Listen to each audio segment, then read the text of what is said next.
ग्वालियर में आज आयोजित इस पत्रकार वार्ता में सभी पत्रकार मित्रों का मैं से स्वागत करता हूं।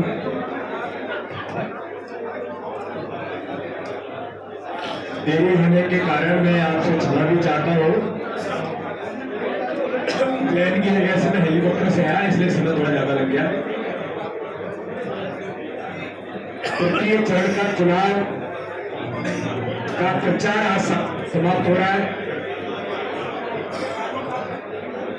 और इसलिए मैं आज आप सभी पत्रकार मित्रों के समक्ष कुछ बातें आपके बीच कहना चाहता हूं।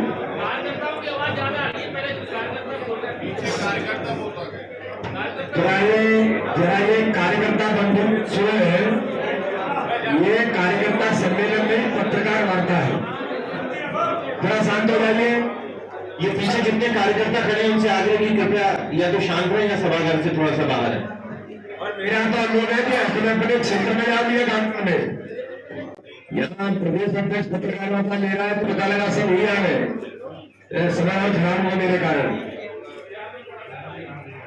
तो सभी पत्रकार मित्रों को कल 7 मई को तृतीय चरण के चुनाव में 2 लोकसभा क्षेत्र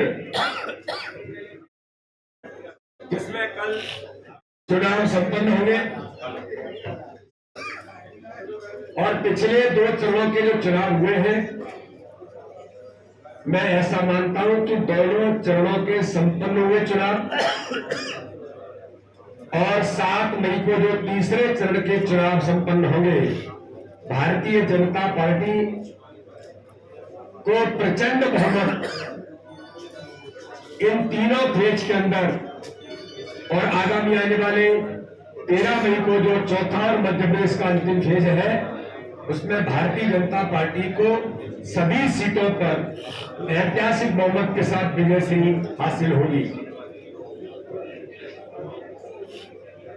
पहले और दूसरे चरण के मतदान के बाद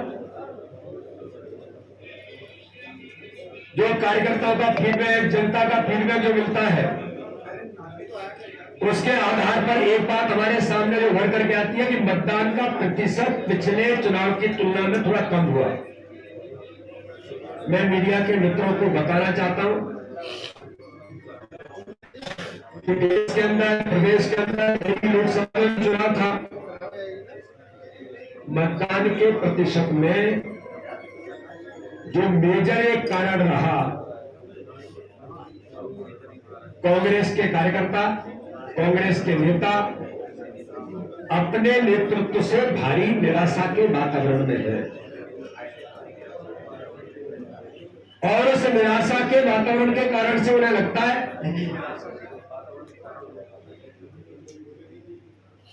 कि भारतीय जनता पार्टी की सरकार बन गई है, मोदी जी का नेतृत्व है, इसलिए उनके नेतृत्व के हालात जो बने हैं, तो उनके निराशा के इस वातावरण के कारण से वोट डालना भी उन्होंने उचित नहीं समझा है। मैं अपनी लोकसभा का उदाहरण देना चाहता हूं कि पिछली बार मेरे खिलाफ जो लोकसभा की प्रत्याशी थी, उनने भी वोट दिया ऑन रिकॉर्ड कह रहा हूं। हालात ये बन गए कि कार्यकर्ता और नेता तो निराशा में है ही, जिन्हें प्रत्याशी बनाया है वो भी मैदान छोड़ करके भाग रहे हैं, चाहे वो इंदौर के प्रत्याशी होंगे या फिर अभी मैं समाचार पत्रों में पढ़ रहा था कि उड़ीसा के पुरी के प्रत्याशी ने मना कर दिया कि हम चुनाव। तो कांग्रेस घोर निराशा के वातावरण में है, लेकिन भारतीय जनता पार्टी ने, हम सब लोगों ने, आप सबने भी, समाज के सभी वर्गों ने अपील की है कि ज्यादा से ज्यादा मतदान हो इस लोकतंत्र के महापर्व में। तो भारतीय जनता पार्टी ने पिछले 2 चरणों को देखकर हम और अधिक ताकत के साथ ज्यादा से ज्यादा मतदान कराने के प्रयास, प्रत्येक बूथ पर घर घर से मतदाता निकले, ये प्रयास भारतीय जनता पार्टी भी कर रही है। दूसरा, इस चुनाव के अंदर मैं जो कहना चाहता हूं कि ये चुनाव देश के अंदर माननीय प्रधानमंत्री नरेंद्र मोदी को तीसरी बार प्रधानमंत्री बनाने के संकल्प का चुनाव है। ये चुनाव मात्र प्रत्याशियों तक सीमित नहीं है। ये चुनाव 2047 के विकसित भारत के संकल्प का चुनाव है। ये चुनाव प्रधानमंत्री नरेंद्र मोदी जी के नेतृत्व में विकास और गरीब कल्याण, जो 10 वर्षों के अंदर हर गरीब के जीवन में खुशी लाने का काम भारतीय जनता पार्टी की सरकार ने मोदी जी के नेतृत्व में किया है, ये उसका चुनाव है। ये चुनाव भ्रष्टाचार मुक्त भारत से लेकर देश की सुरक्षा और आतंकवाद से मुक्ति का चुनाव है। और ये चुनाव देश के अंदर देश विरोधी मानसिकता और देश के खिलाफ काम करने वाली ताकतों को संरक्षण देने वालों के खिलाफ चुनाव है। इसलिए आप देखेंगे कि भारतीय जनता पार्टी ने अपने संकल्प पत्र में यह कहा है कि हमने जिस गरीब के पास घर नहीं है उसको हमने घर देने का काम प्रधानमंत्री आवास में किया है, लेकिन आगामी संकल्प में कहा है कि 3 करोड़ परिवारों को फिर प्रधानमंत्री आवास देने का भारतीय जनता पार्टी का संकल्प है। हमने देश के अंदर उस गरीब को, जिस गरीब के पास पैसे के अभाव में इलाज से वंचित होता था, आजादी के 75 वर्षों में किसी ने चिंता नहीं की थी, लेकिन भारत के प्रधानमंत्री गरीब के बेटे नरेंद्र मोदी ने कहा कोई गरीब पैसे के अभाव में इलाज से वंचित नहीं होगा। 5 लाख रुपए का फ्री का इलाज कराने का अधिकार दिया करोड़ों करोड़ परिवारों को। मध्य प्रदेश में 3 करोड़ 62 लाख लोगों को आयुष्मान भारत कार्ड में 5 लाख रुपए में फ्री का इलाज कराने की सुविधा है। लेकिन संकल्प पत्र में फिर कहा है कि 70 साल से ऊपर के वो सभी वरिष्ठ जो किसी भी जाति के होंगे, किसी भी धर्म के होंगे, किसी भी क्षेत्र के होंगे, बीपीएल होंगे नहीं होंगे, इनकम टैक्स भरते होंगे नहीं भरते होंगे, केवल एक ही क्राइटेरिया है कि 70 साल से ऊपर की उम्र, उसमें अल्पसंख्यक भी आते हैं। सबका साथ, सबका विकास, सबके विश्वास के मंत्र पर भारतीय जनता पार्टी मोदी जी के नेतृत्व में काम कर रही है। तो आगामी संकल्प पत्र में उन 70 साल से ऊपर के लोगों को 5 लाख रुपए का फ्री में इलाज कराने का अधिकार भारतीय जनता पार्टी की सरकार दे रही है। तो दूसरी ओर कांग्रेस अपने संकल्प पत्र में क्या कह रही है? मुस्लिमों को आरक्षण देंगे। मैं ग्वालियर चंबल संभाग के पत्रकार मित्रों के सामने मैं कहना चाहता हूं, कांग्रेस अपने संकल्प पत्र में जो कर्नाटक को दोहराना चाहती है, मुस्लिमों को आरक्षण देना यानी ओबीसी समाज वर्ग के अधिकारों पर डाका डालना, और उसको लेकर के ये जो उन्होंने षड्यंत्र रचने का काम किया है, मोदी जी की गारंटी है इस प्रकार का ओबीसी, एससी, एसटी हमारे भाई और बंधु, इनके आरक्षण पर किसी प्रकार का डाका मुस्लिमों के आरक्षण के लिए नहीं डालने दिया जाएगा। कांग्रेस की यह मंशा है।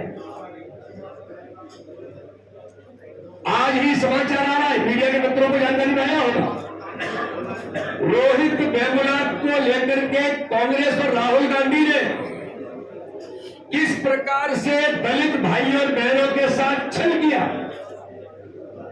पूरे देश के अंदर किस प्रकार की नौटंकियां की। रोहित वेमुला को लेकर के आज तेलंगाना के पुलिस ने उसको लेकर के जारी किया है कि वो अनुसूचित जाति का व्यक्ति रोहित वेमुला था ही नहीं। क्या राहुल गांधी या कांग्रेस, जो आपने पूरे देश को गुमराह किया, आपने वर्ग को भ्रमित किया, आपने इसके आधार पर इस देश के साथ छल और कपट करने का काम किया, क्या राहुल गांधी आप माफी मांगेंगे देश से कि जिस रोहित वेमुला को आप बराबर अनुसूचित जाति और देश को गुमराह करते रहे, और आज उसके बारे में स्पष्ट हो रहा है वो अनुसूचित जाति का रोहित वेमुला भाई था ही नहीं। तो राहुल गांधी आपको इस देश से माफी मांगनी चाहिए। विरासत टैक्स के बारे में जो आपने कांग्रेस में कहा है, मैं पत्रकार मित्रों को बताना चाहता हूं, ये विरासत टैक्स कांग्रेस लगाने की बात कर रही है। मोदी जी कह रहे हैं कि विरासत हमारी धरोहर है, विरासत का संरक्षण करने की बात मोदी जी कर रहे हैं, और दूसरी ओर कांग्रेस विरासत टैक्स लगा करके हमारे देश के नागरिकों की विरासत पर डाका डालने की बात कर रही है। ये जजिया करे जो औरंगजेब ने लगाया था, ये वही जजिया करे, क्योंकि इनकी मानसिकता देश के अंदर उस गुलामी की मानसिकता से कांग्रेस बाहर नहीं निकल रही, और ये विरासत कर भी विदेशों के अंदर जिन देशों में लगता है उन देशों के अंदर विवाद तो है ही। ये अंग्रेजों की मानसिकता कांग्रेस के खून में आज भी है। फूट डालो राज करोगी तो है ही, ये मानसिकता आज भी है। क्योंकि विरासत के मामले में ये कहा गया है कि हमारी माताएं बहनें जो अपने गहने से लेकर के अपने संपत्ति को इकट्ठा करते हैं, आप कह रहे हैं कि परिवार में कोई जब चला जाएगा तो इसका 25% हिस्सा उस व्यक्ति को मिलेगा, बाकी सरकार को जमा होगा। तो इसलिए इस चुनाव के अंदर भारतीय जनता पार्टी लगातार इन मुद्दों पर विकास और गरीब कल्याण के साथ, और आज एक बात में ग्वालियर चंबल अंचल के अंदर बड़ी गंभीरता के साथ और बड़े कष्ट के साथ कहना चाहता हूं, दुर्भाग्य है कि कांग्रेस के प्रदेश के अध्यक्ष एक दलित बहन के बारे में जिन शब्दों का उपयोग करते हैं, जीतू पटवारी ने जिन शब्दों का उपयोग किया, वैसे तो उनके नेता ऐतिहासिक हैं। दिग्विजय सिंह ने भी क्या कहा,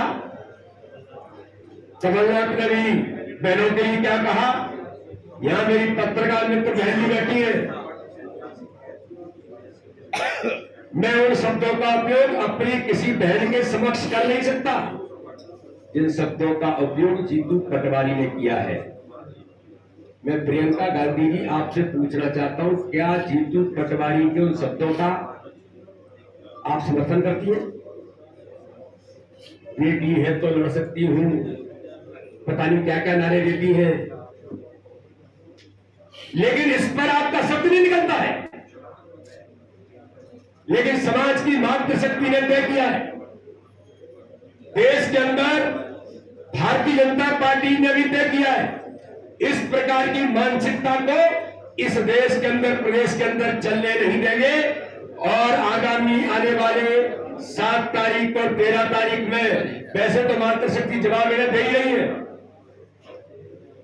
लेकिन ये जो बहुत ज्यादा रस की बात करते हैं ना, जीतू पटवारी जी सुन लो, दिग्विजय सिंह और कमलनाथ जी, ये मातृशक्ति 7 तारीख को 13 तारीख को इतना कमल का बटन दबाएगी कि आपको इतना रस मिलेगा कि आपकी जीभ बेरस हो जाएगी, जिसको स्वाद नहीं आएगा कभी। ये देश की मातृशक्ति का अपमान है, एक दलित बहन का अपमान है। कहां गए कांग्रेस के नेता तो रोहित वेमुला पर भी दलित राजनीति करने का काम करते हैं, लेकिन दलित बहन के ऊपर इस प्रकार का कांग्रेस का अध्यक्ष बोलता है तो राहुल गांधी की बोलती बंद हो जाती है। ये चुनावों में कांग्रेस हार के डर के कारण, हार की खींच के कारण जनता ने इन्हें आज पूरे देश और प्रदेश के अंदर जो नकार दिया है, उसके कारण से अनाप शनाप बोलकर मीडिया के अंदर हम कैसे पहुंचे, ये प्रयास करने का कांग्रेस का जो प्रयास है वो जनता सफल नहीं होने देगी। आगामी आने वाले चुनाव जो हुए हैं और होने वाले 29 की 29 सीटें भारतीय जनता पार्टी प्रचंड बहुमत से जीतेगी। इस बार छिंदवाड़ा में भी कमल खिलेगा। राजगढ़ में मिस्टर बंटा ढाल, जिनको 2003 में ही जनता ने नकार दिया था, जमानतें जब्त होगी और भारतीय जनता पार्टी को मध्य प्रदेश के अंदर अभी तक के इतिहास का सर्वाधिक वोट प्रतिशत वोट शेयर ये मिलेगा। मैं आपको विश्वास दिलाता हूं। मैं सभी पत्रकार मित्रों का बहुत धन्यवाद करता हूं कि आपको इतनी देर रुकना पड़ा, आपने इंतजार किया, बहुत बहुत धन्यवाद। किसी कोई प्रश्न? सर्वेश जी। नामांकन का हुआ जो इंदौर में शिक्षकों का, तो उसमें सुमित्रा ताई कह रही हैं एमपी तक से कि ये क्यों हुआ, कैसे हुआ, समझ से परे है ये। सुमित्रा ताई जी ने चिंता व्यक्त जो की है वो ठीक की है। ताई का कहना है कि कांग्रेस का प्रत्याशी मैदान छोड़ करके भाग गया और कोई व्यक्ति जब मैदान छोड़ के भाग रहा है तो जो जनता, मैंने कहा ना कि 15% वोट कम से कम, मैंने अपने क्षेत्र में देखा, मैंने तो उदाहरण दिया, जो मेरे खिलाफ कॉन्टेस्ट की थी उसने वोट नहीं डाला, कांग्रेस की प्रत्याशी रही पिछली बार कविता रानी। ऐसे कांग्रेस के बड़ी संख्या में जो समर्थक है, प्रो कांग्रेस कार्यकर्ता है, वो निराशा के वातावरण में है। इसको लेकर के ताई ने कहा है कि कांग्रेस का प्रत्याशी नहीं है तो वो नोटा में डालने की बात कर रहे हैं। तो देश का दुर्भाग्य है कि इस प्रकार के लोग जो कांग्रेस बिल्कुल जीतू पटवारी के बड़े खास थे, आज नकार रहे हैं, प्रत्याशी मैदान छोड़ के भाग रहे हैं। इसमें भारतीय जनता पार्टी का कोई लेना देना नहीं है, केवल एक ही लेना देना है। उन्हें लगता है कि मोदी जी के नेतृत्व में देश के अंदर, अब हमें लगता है कि जनता देश के साथ, मोदी जी के साथ है, तो हम भी मोदी जी के साथ आना चाहते हैं। तो उनको भारतीय जनता पार्टी कार्यालय में उन्हें प्रवेश दिला करके दुपट्टा पहनाने का, सदस्यता दिलाने का काम किया है। तो ऐसे लोग कुछ आना चाहते हैं तो उसमें कोई बुराई नहीं है। उनको लगता है कि हम कहीं काम करें, अच्छे लोग कांग्रेस में भी कुछ है। अब जीतू पटवारी जी के बारे में तो सोचना पड़ेगा, जो दलित बहन के लिए इस प्रकार की भाषा का प्रयोग करता हो, ऐसे लोगों के लिए भारतीय जनता पार्टी में कोई स्थान नहीं है। गिरफ्तारी के नाम करेंगे क्या? गिरफ्तारी का नाम लिया जाए नासिर जी। इस घटनाक्रम के बाद जीतू पटवारी जब अपने चुनावी दौरे से निकलते हैं तो गन्ने की दुकान पर रुकते हैं, रस निकालते हैं, कहते हैं लो भैया पियो, अपने कार्यकर्ताओं को कहते हैं रस पियो। ये मतलब इस घटना से यही कांग्रेस की मानसिकता है और इसी मानसिकता के कारण आज कांग्रेस रसाताल में चली गई है।